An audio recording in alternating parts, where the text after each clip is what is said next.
गृहस्थी किस किस को बढ़िया चलानी है, किसको गृहस्थी में खुश रहना है। यदि गृहस्थी में खुश रहना है और गृहस्थी की गाड़ी बिंदास चलानी है तो परिवार की कुछ बातों को इग्नोर करना सीखिए। परिवार की कुछ बातों को इग्नोर मतलब सुनकर अनसुना कर दो। भाई सास ने कुछ कहा है, कोई बात नहीं, सास है तुम्हारी, माँ है, डांटेगी भी बेचारी, उसका अधिकार भी तुम पर। हम आपको डांटेंगे तो डांटने का अधिकार होगा हमारे पास आपको डांटने का, तब ना हम आपको डांटेंगे। कोई राह चलते आदमी को हम थोड़ी डांटेंगे। आप जितने लोग यहाँ बैठे हैं आप सबको मैं डांट सकता हूँ, क्योंकि मुझे आपको डांटने का अधिकार है। जो राह चलता होगा उसको थोड़ी मैं डांटूंगा। भाई आप हमारी बात सुन रहे हैं, समझ रहे हैं, इज्जत कर रहे हैं, तो हम आपको डांटेंगे जहां आप गलत होंगे। आपको हो सकता है कि मेरी बात का बुरा भी लग जाए, जो कि लगता भी होगा कई बार, लेकिन हमारा अधिकार है कि हम आपको इस बात का ख्याल ना करें कि आपको मेरी बात बुरी लग सकती है। बुरी लगे तो लग जाए, पर जो सत्य है वो मुझे समझाना चाहिए। उसी तरह सास का अधिकार होता है अपने बेटे पर, अपनी बहू पर, हाँ या ना।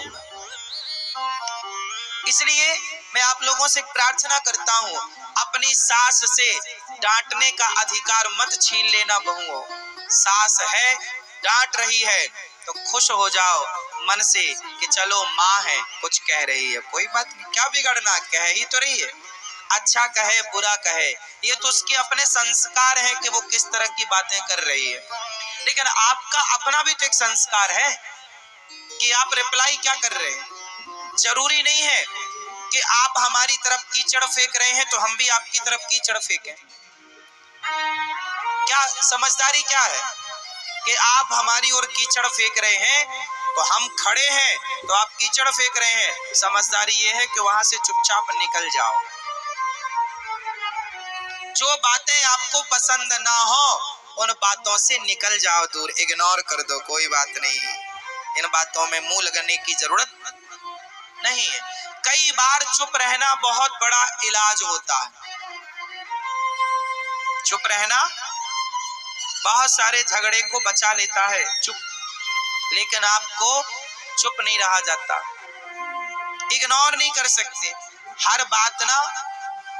कोई बात, छोटी छोटी बातें पति को मत बताया करो। आप लोग हमेशा, अच्छा एक बात, एक सवाल करूं आपसे, पत्नियां हमेशा 90% स्त्रियों का स्वभाव बता रहा हूं, आप कितने सहमत हैं कितने नहीं, 10% को मैं छोड़ता हूं, वो 10% में आप सब हैं।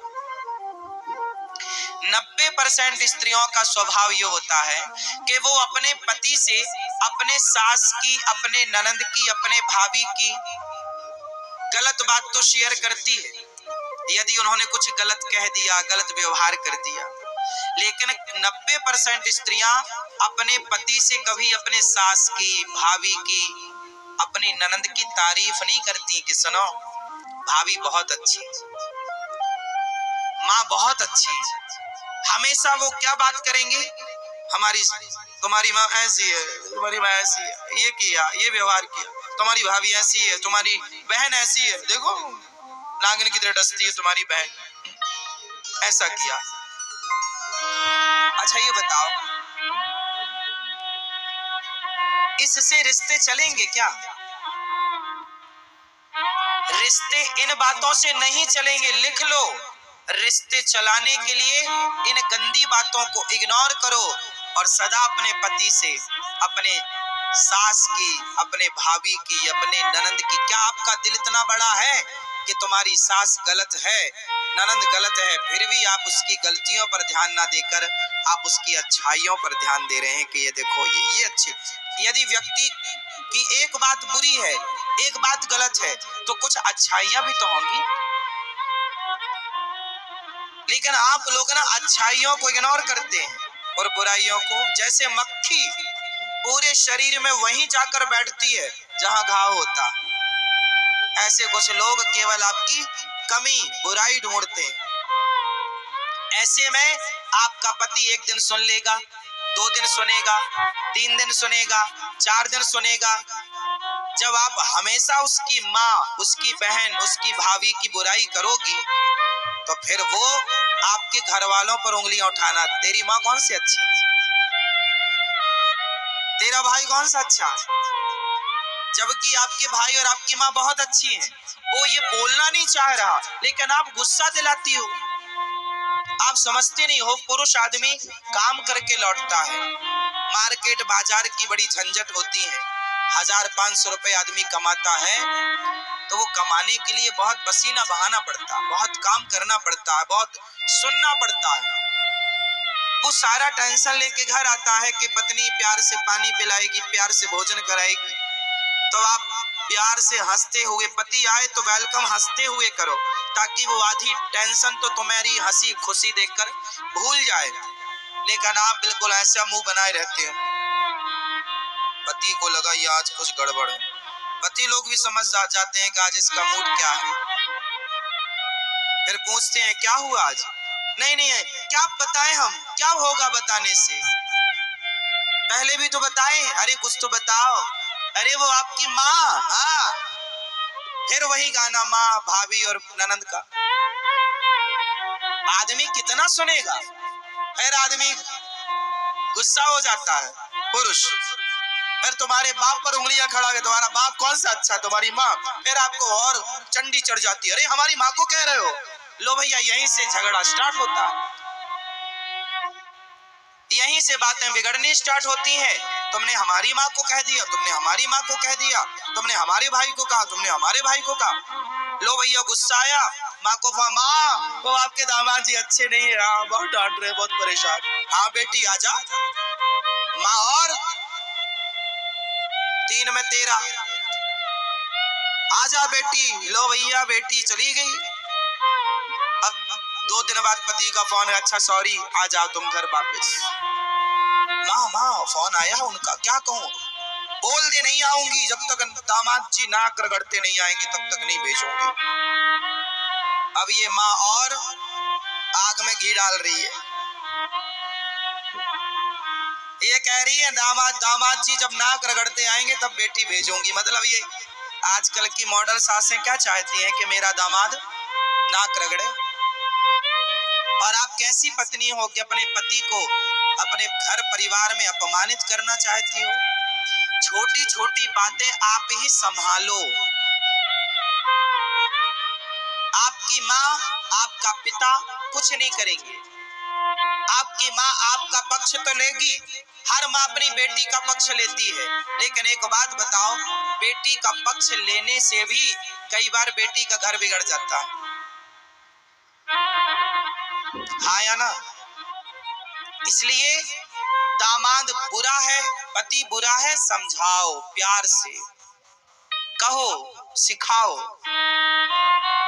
लेकिन अपमान ना तो पुरुष लोग पत्नी का अपमान होने दें, आप भी अपनी पत्नी का अपमान, ना तो आपकी माँ अपमान करे आपकी पत्नी का, हाँ थोड़ा बहुत डांटना चलता है, ना तो आपकी बहन अपमान करे आपकी पत्नी का, अपमान नहीं। मैंने पहले भी आपको कहा है साहब, छोटा मोटा बोल मन मुटाव तो चलता है, पर अपमानित मत कीजिए किसी को, वरना आदमी आपका सम्मान भूल जाता है और आपका अपमान नहीं भूलता।